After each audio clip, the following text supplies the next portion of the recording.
សម្រាប់ពុកម៉ែបងប្អូនដែលកំពុងស្វែងរករថយន្តអត់អី600មកទឹកហើយចង់បានឡានស្អាតដែលអាចជួយសន្សំចៃថវិកាពុកម៉ែបងប្អូនបានខ្ញុំមានរថយន្តមួយគ្រឿងនេះចង់ណែនាំជូនមួយគ្រឿងនេះឆ្នាំ2023ប្រភេទ S-Sport ទឹកថ្នាំស៊ីនមកជុំក្នុងក្រហមហើយមួយគ្រឿងនេះពុកម៉ែបងប្អូនអាចរើសលេខថ្មីបាន100គីឡូប្រើបាន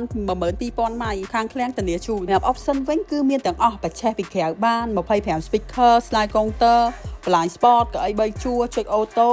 កាមេរ៉ា360 wireless charge រ៉ាដាចាប់ហ្វ្រាំងមុខក្រោយនិងកៅអីក្តៅត្រជាក់ពីមុខដល់ក្រោយតែម្ដងនិយាយរួមទៅ full តែម្ដងពុកម៉ែបងប្អូនហើយបងប្អូនដែលមានតម្រូវការចង់បានឡាន LX 600ចង់បានឡានស្អាតមានគុណភាពអត់បារម្ភពេលលក់មកវិញពុកម៉ែបងប្អូនអាចអញ្ជើញមកឃ្លាំង7ដល់7មកនាងខ្ញុំផ្ដល់ព័ត៌មានប្រឹក្សាលម្អិតជូនម៉ែបងប្អូនចង់ទិញលុយសុទ្ធឬរំលោះឬមានឡានចាស់ចង់វាយដូរខាងឃ្លាំងទទួលទាំងអស់អរគុណជម្រាបលា